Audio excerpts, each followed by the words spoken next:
जय हिंद। आज 1 मई है, यानी दुनिया के मज़दूरों का शौर्य दिवस। 8 घंटे काम किया, विजय दिवस।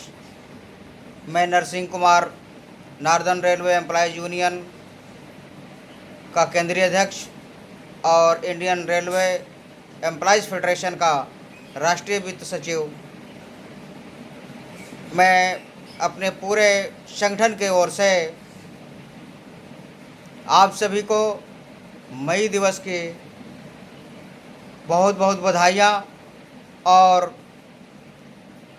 इस दिवस को लाने में अपनी महत्वपूर्ण भूमिका निभाने वाले, अपने जान को कुर्बान करने वाले उन तमाम शहीदों को भावपूर्ण नमन, श्रद्धांजलि अर्पित करते हुए मैं अपनी बात को आगे बढ़ाना चाहता हूँ। साथियों, आज का जो दिन मई दिवस का है, केवल भारत में ही नहीं पूरे विश्व में बड़े ज़ोर शोर से मनाया जा रहा है और हर साल मनाया जाता है। लेकिन इस दिवस के पीछे कितना कुर्बानी इन मज़दूर साथियों ने दी है। जिन मज़दूर साथियों ने कुर्बानी दी है उनमें अल्बर्ट पार्सन्स, जिन्होंने कहा था कि हमारी मौत दीवार पर लिखी ऐसी इबारत बन जाएगी जो नफ़रत, बैर, ढोंग, पाखंड, अदालत के हाथों होने वाली हत्या, अत्याचार और इंसान के हाथों इंसान की गुलामी के अंत की भविष्यवाणी करेगी। दुनिया भर के दबे कुचले लोग अपनी कानूनी बेड़ियों में कसमसा रहे हैं। विराट मजदूर वर्ग जाग रहा है। गहरी नींद से जागी हुई जनता अपनी जंजीरों को इस तरह से तोड़ फेंकेगी जैसे तूफान में नरकुल टूट जाते हैं। साथियों, पार्सन्स को जब फांसी के फंदे पर ले जाया जा रहा था, उसके पहले पार्सन्स ने बड़े ही ज़ोरदार शब्दों में ये कहा था कि तुम मेरे शरीर को ज़रूर मार सकते हो, लेकिन मेरी आवाज़ को दबा पाना नामुमकिन है। दूसरे साथी जिनको इस मजदूर दिवस के मजदूर आंदोलनों के कारण, जिनको हे मार्केट चौक पे आंदोलनकारियों के साथ गिरफ्तार किया गया था, उनमें दूसरा नाम स्पाइस का आता है। अगस्ट स्पाइस ने कहा था कि एक दिन आएगा जब हमारी खामोशी उन आवाज़ों से ज़्यादा ताकतवर साबित होगी जिनका तुम आज गला घोंट रहे हो। साथियों, एक और साथी जिन्होंने अपनी कुर्बानी दी थी, उनका नाम था एडोल्फ फिशर। उनका कहना था कि वह इंसानियत की मुक्ति के लिए अपनी जान की कुर्बानी देने की इच्छा रखता है और उसे उम्मीद है कि ऐसा ही होगा। उसे मजदूर वर्ग की हालत में थोड़े बहुत सुधार करने वाले उपायों पर ज़रा भी भरोसा नहीं है। तो साथियों, जो भी क्रांतिकारी हुए हैं, जो मज़दूरों के या देश के आज़ादी के लिए लड़ाई लड़ने वाले लोग हुए हैं, इन तमाम सभी लोगों ने किसी न किसी नीति के, किसी न किसी सिद्धांत के कारण ही अपने आप को कुर्बान किया। इस कड़ी में अगला नाम आता है जॉर्ज एंजिल का। एंजिल का कहना था कि मजदूर वर्ग के संघर्ष का एक वह बहादुर व्यक्ति है, वह मेहनत कशों की मुक्ति के लक्ष्य के लिए जी जान लड़ा देने वाला बागी था, जिसका नाम था जॉर्ज एंजिल। इसके संबंध में ये शब्द ऑस्कर नीबे ने कहे थे। साथियों, सैमुअल फिंडेल चौथा नाम था, जिनका कहना था कि लिखने पढ़ने वालों के बीच से अगर कोई क्रांतिकारी बन जाए तो आम तौर पर इसे गुनाह नहीं माना जाता, लेकिन अगर कोई गरीब मजदूर क्रांतिकारी बन जाए तो वह भयंकर गुनाह हो जाता है। तो ये शब्द जो है कि सैमुअल फ्री फिल्डेन के थे, और इसके बाद में लुइस लिंग ने जो कहा था वो बात मैं आपको बताना चाहता हूँ कि मज़दूरों को ताकत के दम पर दबा कर रखा जाता है और इसका जवाब भी ताकत से ही दिया जाना चाहिए। इसके बाद अगला नाम आता है माइकल स्वाब का, जिन्होंने कहा, मैं जानता हूं कि हमारे सपने इस साल या अगले साल पूरे होने वाले नहीं हैं, लेकिन मैं जानता हूं कि आने वाले समय में एक न एक दिन वे ज़रूर पूरे होंगे। साथियों, इसके बाद अगला नाम ऑस्कर नीवे एक मजदूर संगठन करता था। दिल का साफ और सरल था। वह लोगों को एकजुट करने में माहिर था। वह मजदूरों को शिक्षित करने वाले कार्यकर्ताओं के लिए बहुत मददगार रहता था, और यह जो कि खमीर बेचने वाली एक दुकान में भागीदारी इसकी थी। तो साथियों, ये तमाम सारे जो उस समय क्रांतिकारी हुए, इन्होंने अपने क्रांति के दौरान, अपने आंदोलन के दौरान अपने जान की कुर्बानी दे करके इस मजदूर आंदोलन के एक दिवस को आगे बढ़ाने का काम किया। हमारे को जिस काल में 12 घंटे, 18 घंटे, 20 घंटे, 24 घंटे तक के काम पूंजीपतियों द्वारा लिए जाते थे, उस काम से मुक्ति दिलाने का काम इन तमाम सारे मजदूर साथियों ने किया। भारत में मई दिवस की शुरुआत उसके बाद में होती है। हालांकि उस समय मजदूर सूरत में, कलकत्ता में, तमाम सारे जगहों पर आंदोलन कर रहे थे, लेकिन भारत में मई दिवस की शुरुआत उसके बाद में हुई। उन तमाम सारी बातों पर मैं लंबे चर्चा में नहीं जाना चाहूँगा, क्योंकि बहुत सारे आज के दिन लोग मई दिवस के बारे में, शिकागो के हे मार्केट के चौक पर जो आंदोलन हुआ था, उन आंदोलनकारियों पर जब गोली चलाई गई थी, और इस तरीके से जो उस आंदोलन में मारे गए लोग थे, इन तमाम सारी मुद्दे पर बहुत सारे लोग अपने अपने विचार रख रहे होंगे। लेकिन मैं भारत की वर्तमान दशा को लेकर के मैं आप लोगों से चर्चा करना चाहता हूं, और इसलिए ये हम चाहते हैं कि आप अपने मन से सोचिए कि आज वास्तव में देश के हालात क्या है। साथियों, आज देश के हालात ऐसे हैं कि मजदूर वर्ग दर बदर है, न रहने का ठिकाना है, न पेट भरने का कोई इंतज़ाम है। सरकार के विकास के जो भी दावे किए जा रहे थे, आज उनका यही हश्र निकला है। आज भी 1 मई मजदूरों की अधूरी जीत है। केवल थोड़ी सी मजदूरों को सुविधाएं नहीं, बल्कि मानवता के हक व जीने की हर सहूलियतें उपलब्ध होनी चाहिए। मार्क्स ने कहा था कि मजदूरों को अपनी गुलामी की बेड़ियां खोने के अलावा कुछ भी नहीं है, और पाने के लिए सारी दुनिया है। तो साथियों, जो कार्ल मार्क्स ने कहा है कि मजदूरों को खोने के लिए कुछ नहीं है, अपनी बेड़ियां, गुलामी की बेड़ियां खोने के अलावा, और पाने के लिए सारी दुनिया है। उन्होंने आगे कहा था कि मजदूरी की व्यवस्था से जुड़ी हुई आम गुलामी के अलावा मजदूर वर्ग को इन रोज़मर्रा के संघर्षों के अंतिम कार्य परिणाम को बढ़ा चढ़ा कर न आंकना चाहिए। मजदूरों को यह न भूलना चाहिए कि वे परिणामों से लड़ रहे हैं, न कि उन परिणाम के कारणों से। वे पतनशील गति को केवल निलंबित कर रहे हैं, किंतु उसका रुख नहीं बदल रहे हैं।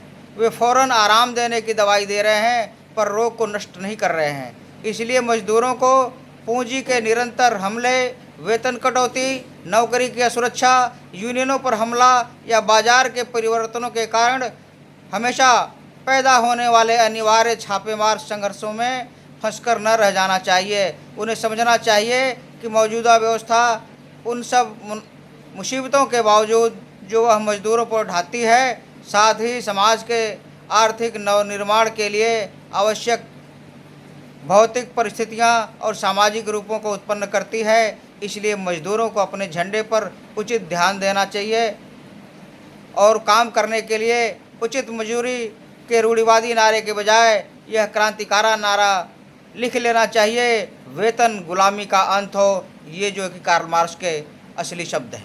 तो साथियों, कार्ल मार्क्स ने, चाहे भारत में भगत सिंह ने, लेनिन ने, चाहे डॉक्टर अम्बेडकर ने, इन तमाम सारे महापुरुषों ने इस देश के नहीं पूरे दुनिया के मजदूरों किसानों को देश की सत्ता अपने हाथ में लेने के लिए आह्वान किया है। और उनका कहना यह है कि जब तक किसान मजदूरों के हाथ में देश की सत्ता नहीं आ जाती तब तक उनका भला नहीं हो सकता है। भगत सिंह ने कहा था कि निकट भविष्य में अंतिम युद्ध लड़ा जाएगा और यह युद्ध निर्णायक होगा। साम्राज्यवाद और पूंजीवाद कुछ दिनों के लिए मेहमान है। यही वह लड़ाई है जिसमें हमने प्रत्यक्ष रूप से भाग लिया है और हम अपने पर गर्व करते हैं कि इस युद्ध को न तो हमने प्रारंभ किया है और न यह हमारे जीवन के साथ ही समाप्त होगा। उन्होंने फांसी पर जाने से पहले शहीद आजम भगत सिंह ने ये अपने उद्गार व्यक्त किए थे। इसके अलावा साथियों, भगत सिंह ने कहा था कि हम यह कहना चाहते हैं कि जिद्द छिड़ा हुआ है और यह लड़ाई तब तक चलती रहेगी जब तक कि शक्तिशाली व्यक्तियों ने भारतीय जनता और श्रमिकों के आय पर अपना एकाधिकार कर रखा है। चाहे ऐसे व्यक्ति अंग्रेज पूंजीपति और या अंग्रेज या सर्वथा भारतीय ही हों, उन्होंने आपस में मिलकर एक लूट जारी कर रखी है। चाहे शुद्ध भारतीय पूंजीपतियों के द्वारा ही निर्धनों का खून चूसा जा रहा हो, तो भी इस स्थिति में कोई अंतर नहीं पड़ता। तो साथियों, भगत सिंह के भी स्पष्ट विचार हैं कि वो जो है साम्राज्यवाद के खिलाफ मेहनतकश जनता के, किसानों मजदूरों के भलाई के लिए, किसान मजदूरों की आर्थिक मुक्ति के लिए, उनकी सामाजिक मुक्ति के लिए, उनके वास्तविक मुक्ति के लिए, उनको आज़ादी हासिल करने के लिए आह्वान करते हैं कि किसान और मजदूरों को मिलकर के इस लड़ाई को लड़ना चाहिए। साथियों,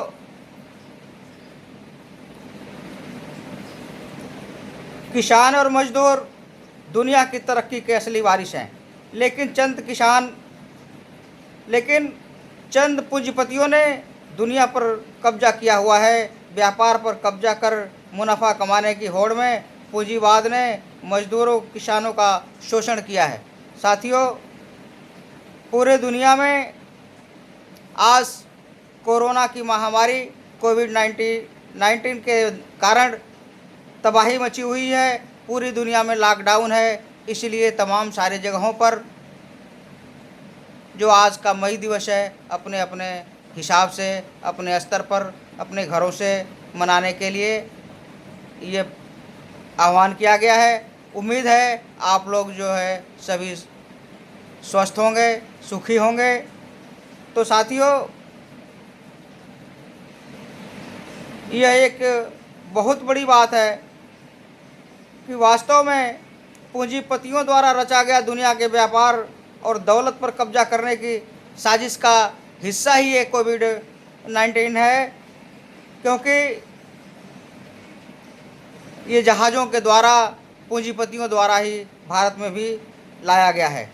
पूरी दुनिया पर अमेरिका अपना कब्जा जमाना चाहता है, इसलिए वह किसी भी देश पर बिना कारण बहाना बनाकर हमला कर देता है। हमने बहुत पहले कहीं पढ़ा था कि अब आने वाले समय में परमाणु युद्ध परमाणु हथियारों के साथ नहीं, विश्व युद्ध परमाणु हथियारों के साथ नहीं बल्कि जैविक हथियारों के साथ लड़े जाएंगे। आज दुनिया के सामने उसका प्रत्यक्ष उदाहरण अपनी आंखों से देख रहे हैं। पूरे दुनिया में लॉकडाउन चल रहा है, लेकिन पूंजीपतियों की साजिश आज भी रुकने का नाम नहीं ले रही है।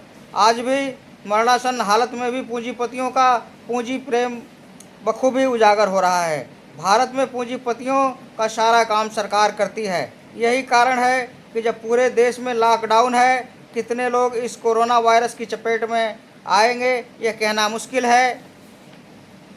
तब भी सरकार ने मजदूरों के कार्य के घंटे 8 से बढ़ाकर 12 कर दिया है और काले कानून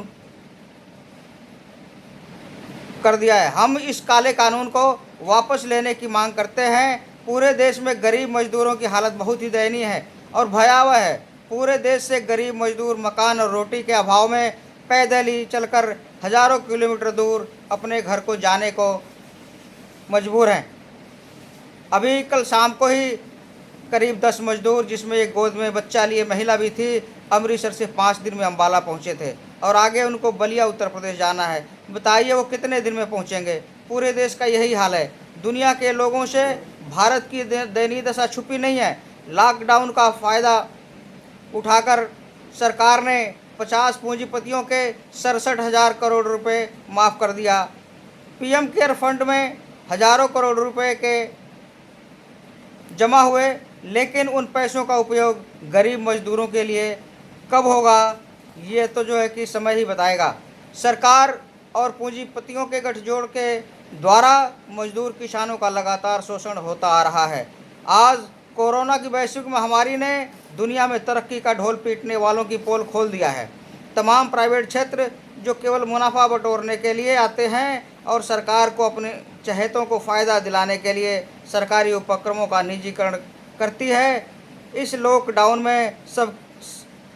लॉकडाउन ने सबकी पोल खोल दी है। असंगठित क्षेत्र के करीब 1 अरब 60 करोड़ अस्थायी तथा अस्थायी क्षेत्र के 30 करोड़ नौकरियों पर पूरे विश्व में खतरा मंडरा रहा है। अगर भारत की बात करें तो एक रिपोर्ट के मुताबिक आईटी कंपनियों ने अपने मजदूरों के वेतन में कटौती कर दी है। दूसरे क्षेत्रों की कई कंपनियों ने अपने मजदूरों को बिना वेतन छुट्टियां लेने का फरमान जारी कर दिया है।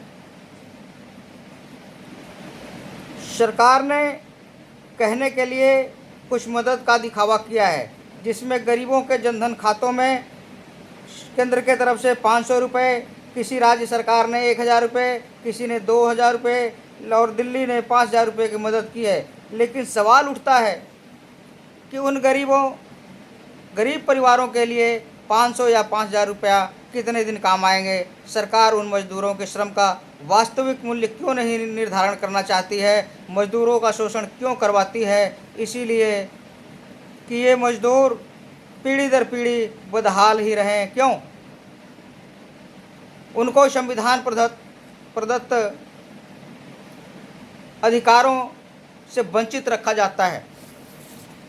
यह वास्तविकता है कि हर हाल में गरीब मजदूर को ही हर मुसीबतों को भुगतना पड़ता है। अमीरों की ऐशपरस्ती का सारा भुगतान गरीब मजदूर ही क्यों भुगतता है? उनकी सुनवाई कहीं क्यों नहीं होती है? यह वायरस हवाई जहाज़ों से यात्रा करने वाले यानी पूंजीपति लाए, लेकिन इसका खामियाजा गरीब मजदूर भुगत रहा है। हमने जब से मजदूर यूनियनों संघों में सक्रिय भागीदारी निभाना आरंभ किया, तब हमें यह पता लगा कि देश की आज़ादी के 72 साल बाद तक मजदूर संघों की रणनीति वास्तव में मजदूर हकों के लड़ाई लड़ने की बजाय सरकार और पूंजीपतियों की चाकरी ही करते रहने की है। त्रिपक्षीय मजदूर संघों की बैठकों का सारा खर्च सरकार उठाती है और सरकार को वह पैसा पूंजीपति मुहैया कराते हैं। मजदूर संघों के नेता मजदूर संघों के कार्य को पिकनिक समझकर एंजॉय करते हैं। देश में कहने के लिए बीएमएस सहित 12 मजदूर संघों को मान्यता मिली है, लेकिन आज तक की सरकारों से मजदूरों के हित में कोई भी फैसला नहीं हुआ। क्यों? क्योंकि इन मजदूर संघों पर वास्तव में मजदूरों का नहीं बल्कि पूंजीपतियों और सरकार के दलाल चाटुकारों का कब्जा है, जिनका काम है मजदूरों से नारा लगवाना और रैलियों में भीड़ इकट्ठा करके दिखावा करना। ये मजदूरों के तथाकथित नेता विदेश की यात्राएं करते हैं और मौज उड़ाते हैं। उनका मजदूरों के हित से कोई लेना देना नहीं है। हाथी के दांत खाने के और दिखाने के और हैं। यदि रेलवे के मजदूर आंदोलनों को देखा जाए तो जब से मैं भर्ती हुआ यानी 1991 से सारी परिस्थितियों को देखने से पता चलता है कि रेलवे में 2 फेडरेशनें AIRF और NFIR मान्यता में रही है, लेकिन इसके बावजूद भी कर्मचारियों के साथ भेदभाव और शोषण की लगातार गतिविधियां बढ़ती चली आ रही हैं। ऐसे में सवाल उठता है कि दोनों यूनियनों के रहते हुए भी कर्मचारियों की छुट्टियां घटी, दिन पर दिन काम बढ़ा, लेकिन कर्मचारियों की संख्या और भी घट गई और प्राइवेट कामों को बढ़ावा मिलता गया। क्यों? सरकार खासकर तकनीकी विभागों के कर्मचारियों के वेतन पर वेतन आयोगों के समय हर वेतन आयोगों के समय वेतन घटता गया। आखिर ऐसा क्यों हुआ? 2004 से भर्ती होने वाले कर्मचारियों का पेंशन बंद हुआ, ये भी एक सवाल है। तमाम सारे सवाल हैं, लेकिन इसका एक ही उत्तर है कि इन मजदूर संघों पर कुंडली मारकर बैठने वाले वास्तव में मजदूर हितैषी कभी रहे ही नहीं। वो तो केवल अपने धार्मिक और वर्णीय रसूख के कारण ही उन पदों पर कब्जा करके मजदूरों के हित में लड़ने की बजाय सरकार और पूंजीपतियों की चाकरी करके मलाई उड़ाने में ही मशगूल हैं। ये वास्तव में सरकार की बी टीम की भूमिका में हैं। अब सवाल उठता है कि आखिर इससे मुक्ति का उपाय क्या है? मेरा सिर्फ इतना ही कहना है कि मजदूर वर्ग को गुलामी से मुक्ति का उपाय मार्क्स लेनिन से लेकर डॉक्टर अम्बेडकर और भगत सिंह ने पहले ही सुझा रखा है, और वह है गरीब मजदूरों का राज सत्ता पर कब्जा। इसके बगैर मजदूरों का भला नहीं हो सकता है।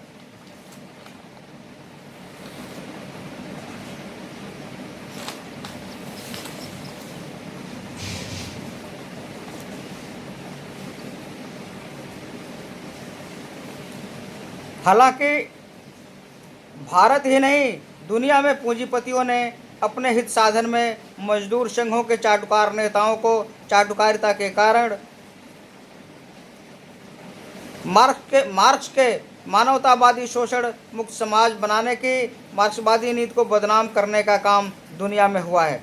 भारत में तो मार्क्सवाद के नाम पर काम करने वालों का पूंजीपतियों एवं सरकार से अनैतिक गठजोड़ के चलते पिछले 65 सालों में मजदूर आंदोलन को ज़्यादा धोखा मजदूरों के नाम पर अपनी रोटी सेकने वाले नेताओं ने दिया और मार्क्स के मूल सिद्धांत को बदनाम करने का काम करते आ रहे हैं। एक तरफ पाखंडवाद और दूसरी ओर मार्क्सवाद, दोनों एक ही तराजू पर नहीं तोला जा सकता है। इन नेताओं ने मजदूरों की मांग उठाना तो दूर, संविधान प्रदत्त मूल अधिकारों और नीति निर्देशक तत्वों पर भी सरकार से अमल कराने में विफल रहे हैं।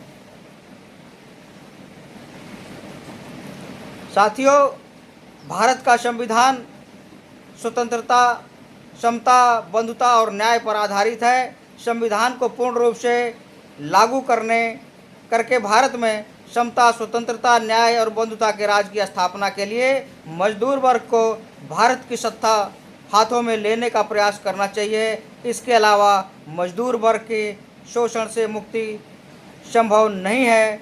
और आखिर में मैं एक शेर के साथ अपनी बात ख़त्म करना चाहूँगा कि सितम का हद से बढ़ जाना तबाही की निशानी है। बदलते हैं सभी के दिन, कहानी ये पुरानी है। इनकलाब जिंदाबाद, मजदूर एकता जिंदाबाद, समाजवाद जिंदाबाद, पूंजीवाद मुर्दाबाद। दुनिया के मजदूरों, एक हो, एक हो, एक हो। इन्हीं शब्दों के साथ आप सभी का बहुत बहुत धन्यवाद।